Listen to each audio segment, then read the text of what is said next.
종부세가 중과세율로 적용이 돼서 많이 나올 수 있는 구조이기 때문에 자녀 현금 증여를 하시는 게 좋고, 사실 세금 거의 안 나옵니다. 종부세가 나오지 않는 자산 좀 더 증식시킬 수 있는 플랜으로 접근을 하시고, 부동산 고민 문자로 자세하게 보내주시면 추첨을 통해서 여러분들에게 월수금 정확한 해답으로 찾아뵙도록 하겠습니다. 뒷번호 1954님께서 보내주신 부동산 고민입니다. 부동산 하이킥 50대 골수팬으로서 매일 영상 시청하고 있습니다. 저희 4식구 살고 있는 아파트는 제 명이고 전세 주고 있는 아파트는 아내의 명입니다. 8월에 세입자 전세가 끝나서 2억 정도 올릴 수 있는데 어떻게 해야 될지 참으로 고민이네요. 주식했다 지금 거의 반 이상 손실 보고 있고 부동산이 답인데 투자할 곳이 있을까요? 아파트 2개 전부 이번에 종부세가 나올 것 같은데 세금도 고민이네요 라고 보내주셨습니다. 전문가님 답변 부탁드리겠습니다. 네, 일단 우선 말씀에 앞서 우리 소비자 물가의 대표적인 지수를 뽑아 본다면 전세와 월세가 있습니다. 자, 그렇다면 한 해 평균 소비자 물가가 약 2%대 정도 상승을 하는데, 우리 구독자님은 계약갱신 청구권 사용으로 인해서 2년에 5%밖에 올리지 못했던 겁니다. 그래서 5% 인상을 했다라고 한다면 1년에 약 2.5% 인상이 된 건데, 그러면 실질적 임대 수익률은 거의 없다라는 얘기죠. 물가가 한 해 2% 올라가면 2.5% 인상을 하면 남는 게 뭐가 있습니까? 따라서 무조건 지금 증액할 수 있는 건 주변 시세에 맞춰서 올리셔야지만 우리 구독자님 손해보지 않는 거다, 그렇게 알아두셔야 되고, 그 올린 전세 보증금 증액으로 반드시 투자에 임하셔야 되는데, 자, 2가지 안을 드릴 겁니다. 첫 번째는 소형주택으로 접근을 하시거나, 2번째 안은 지방 중소도시급 아파트로 접근을 하셔야 된다라고 일단 답변을 드리도록 하겠습니다. 이 자세한 내용의 물건 추천은 다시 한번 대면 상담 받으셔서 더 정확한 전략과 계획을 수립해 가면서 추천을 받으시면 좋을 것 같습니다. 그 이유를 뒤에 가서 판소를 통해서 좀 더 자세히 풀어드리도록 하겠습니다. 자, A라는 아파트에 현재 거주 중에 있다라고 하셨습니다. 어떤 아파트, 어떤 지역 일대 거주하고 있는지 정확하게 기재가 되어 있지 않기 때문에 이건 그냥 건너뛰도록 하겠고, 문자 사연을 좀 읽어보니까 이번 해에 종부세가 나와서 좀 세금적인 걱정도 있다라고 말씀을 주셨습니다. 그래서 이 아파트는 공시가격이 이번에 6억이 초과된 상품으로 보여집니다. 그렇다면 매매 금액 또한 마찬가지 거의 한 10억 선에서 시세가 형성되어 있는 것으로 보여집니다. 이 A주택은 남편분 명의로 되어 있고, 플러스 또 B라는 상품에 투자성, 이 전세 레버리지를 이용한 아파트를 지금 보유하고 있다고 하셨습니다. 이 아파트도 마찬가지 공시가격 6억이 초과된 상품이고, 매매 금액 또한 한 10억 선에서 시세가 형성되어 있는 것으로 보여집니다. 자, 그리고 전세 보증금이 이 증액하는 증액 자금이 약 2억 정도 발생이 되는데, 저는 이 2억이라는 자금으로 투자에 임하라고 말씀을 드렸습니다. 여기 플러스 C라는 상품의 투자주택 플러스 D라는 주택의 투자주택을 총 2채로 취득하라고 제가 말씀을 드렸고, 각각 투자금 1억 정도 선에서 2채를 취득하시는 게 좀 좋다.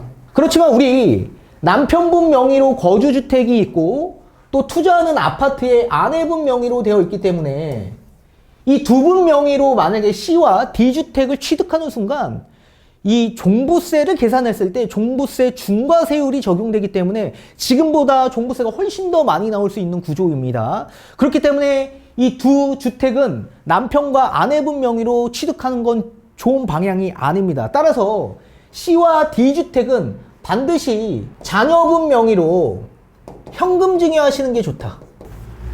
자녀분 명의로 현금 증여하는 게 좋은데, 제가 자녀분 나이대가 어떻게 되는지 정확하게 모르겠습니다. 근데 제가 보니까 지금 50대라고 하셨기 때문에 아마도 미성년자는 아닐 거라고 보고 있고 20대는 넘어간 것으로 보여지고 있기 때문에 20대가 넘어간 자녀를 둔 우리 구독자님이라고 생각을 하고 말씀을 좀 전해드리도록 하겠습니다. 자, 우선 자녀 한 명에게 2억이라는 자금을 몰아서 증여했을 경우는 좀 기준 삼아서 먼저 말씀을 드리도록 하겠습니다. 만 30세가 넘어가야지 독립된 세대원으로 구성을 할 수가 있는데, 만약에 자녀 중에 만 30세가 넘어가지 않는 자녀를 두고 계신다라고 할 경우 20대라고 하더라도 결혼을 했거나 또는 중위소득의 40% 이상의 소득이 발생되면 독립을 하면 독립된 세대주로 보기는 합니다. 자, 그런데 중위소득 40% 이상이 나오려면 1인 가정이 보통 평균 195만 원의 월급이 발생이 되거든요. 거기에 40%면 약 78만 원 정도의 소득금액 증명원의 자료가 찍혀야 됩니다. 만약에 그렇게 되지 않는 소득이 미발생되는 자녀를 두고 계신다라고 하면 그 자녀에게 증여했을 경우 그분은 세대원으로 볼 수밖에 없을 겁니다. 세대원. 이 세대원이라고 가정했을 경우에 주택임대사업자를 등록한 소형주택 2채로 취득을 하셔야 됩니다. 왜 그러냐면 같은 세대원이기 때문에 남편과 아내분의 주택도 주택수에 포함되기 때문에 이 자녀 한 명이 C와 D주택을 취득하는 순간 3주택, 4주택자가 되는 겁니다. 그렇다면 취등록세가 최대 12.4%의 취등록세를 납부하면서 2채를 매수해야 되는 입장이기 때문에 무조건 주택임대사업자를 등록하는 소형주택으로 취득을 하셔야 된다. 그래야지만 신축으로 취득할 경우에 취득세가 85%가 감면이 되기 때문에 훨씬 더 유리한 측면이 있죠. 따라서 세대원, 소득이 없거나 20대인 자녀를 두고 계신 분들에게 만약에 증여를 할 경우에는 무조건 주택임대사업자를 등록하는 소형주택에 2채 정도 할 수 있는 전략으로 세우셔야 될 것으로 보여지고 있고, 반대로 만 30세가 넘어갔거나 20대가 됐는데도 불구하고 소득이 발생되는 자녀를 두고 계신다. 그럼 무조건 세대주로 독립시켜야죠. 자녀 독립시켜야 유리합니다. 만약에 세대주로 독립할 경우에는 이 자녀는 우선적으로 주택임대사업자를 등록하는 소형주택을 우선 먼저 취득을 하셔야 됩니다. 그리고 나서 지방에 있는 지방 중소도시급 아파트를 취득하셔야 돼요. 우선 취득해야 될 주택은 무조건 주택임대사업자를 등록하는 소형주택, 우리가 알고 있는 다세대주택, 일명 빌라 또는 주거용 오피스텔, 이런 소형주택, 도시형 생활주택을 취득을 먼저 하셔야 됩니다. 우리 주택임대사업자의 세제 혜택이 뭐가 있냐면, 크게 보자면 양도세 중과배제와 종부세 합산배제가 있습니다. 근데 다만 2018년 9월 14일 이후에 취득한 1세대 1주택 이상자는 무조건 지금은 이런 세제 혜택이 없습니다. 그런데 무주택자 같은 경우에는 2018년 9월 14일 이후에 주택을 취득하거나 등록을 할 경우에도 종부세 합산배제와 양도세 중과배제를 받을 수 있기 때문에 우선적으로 무주택 입장에서 주택임대사업자를 취득한 소형주택을 먼저 취득하셔야지 세제 혜택을 받을 수 있다. 그리고 나서 지방 아파트를 취득한다라고 하더라도 지방은 비규제 지역 일대라고 가정할 경우에 3주택부터 취득세 중과가 적용이 되는 겁니다. 그래서 2주택의 지방 아파트를 취득한 거기 때문에 기본 세율로 취득이 가능한 거고, 양도할 때도 비규제 지역이기 때문에 당연히 일반 과세로 매도가 가능한 겁니다. 그리고 종부세는 당연히 주택임대사업자, 소형주택, 무주택 입장에서 먼저 취득한 거기 때문에 종부세 합산배제를 받아서 종부세는 아예 나오지 않는 구조가 돼버리게 되는 겁니다. 그리고 만약에 자녀 2명에게 증여를 했을 경우를 또 우리가 따져볼 수 있겠죠. 자녀 2명 전부 다 앞전에 얘기한 것처럼 단독 세대주가 되지 못하는 조건을 갖추고 있는 자녀를 두고 계신다라고 한다면 똑같이 우리 아버님 자택에 같이 거주하셔야 됩니다. 그러면 세대원이 될 수밖에 없겠죠. 자, 이럴 경우에도 마찬가지 주택임대사업자를 등록한 소형주택을 취득하셔야 됩니다. 그래서 각각 한 채씩 취득하셔야 됩니다. 왜? 주택임대사업자를 취득하는 순간 취득세가 신규로 취득할 경우에는 85%의 감면 혜택을 받을 수 있기 때문에 그렇습니다. 그리고 향후 나중에 주택임대사업자에 대한 세제 혜택, 이거 다시 부활할 가능성이 매우 높거든요. 이거는 시행령 개정으로 충분히 가능하기 때문에 10년짜리 장기 일반 민간임대주택을 등록할 경우에는 나중에 종부세합산 배제와 양도세 중과 배제도 받아볼 수 있는 확률도 높아질 수 있기 때문에 주택임대사업자를 등록하셔야 훨씬 더 유리하다. 자, 그런데 자녀 2명 중에 전부 다 만 30세가 넘어가거나 20세 이상인데 소득이 이 중위소득의 40% 이상이 발생되는 자녀를 두고 계신다라고 한다면 내보내야 됩니다.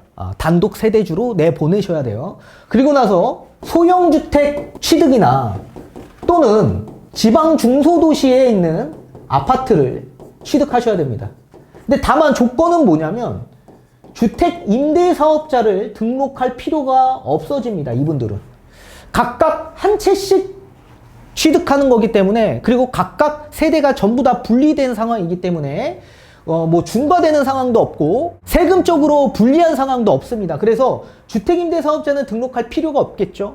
따라서 당연히 소형주택은 기본세율로 취득이 가능하고 지방 아파트도 마찬가지 기본세율로 취득이 가능하다. 따라서 우리 남편과 아내분 명의로 만약에 투자를 하면 종부세가 중과세율로 적용이 돼서 많이 나올 수 있는 구조이기 때문에 반드시 자녀 현금 증여를 하시는 게 좋고, 각각 증여를 할 경우에 사실 세금 거의 안 나옵니다. 각각 400만 원대밖에 나오지 않기 때문에 뭐 자금 여력이 안 되는 자녀들도 사실 몇백만 원 정도의 수준의 돈은 있을 거 아닙니까? 아니면 만약 그 자금도 없다면 대납 비용까지 포함해서 증여를 해주시는 게 좀 좋을 거다. 그렇게 일단 말씀을 드리고 싶고, 아무튼 이렇게 자녀한테 각각 증여하는 게 훨씬 더 유리하기 때문에 우리는 종부세가 나오지 않는 자산을 좀 더 증식시킬 수 있는 플랜으로 접근을 하시고, 그리고 20대라고 한다면 자녀는 좀 더 길게 보면 훨씬 더 좋은 플랜 아닙니까? 이 주택은 당연히 오래 두면 오래 둘수록 우상향으로 집값이 올라갈 수 있는 구조가 되기 때문에 당연히 이런 소형주택을 취득할 경우에는 이제 좀 중장기적으로 바라봐야 되고, 지방 아파트는 단기적인 좀 시세 차익을 두면서 접근을 하시는 게 좀 좋다. 그렇게 말씀을 드리면서 반드시 대면 상담 받으셔서 전략과 계획, 그리고 자산 포트폴리오에 따라서 제가 다시 한번 수정을 해서 전략을 세워 드릴 테니까 상담 받으시고 매물 추천도 같이 함께 받아보시는 게 좋으실 것 같습니다.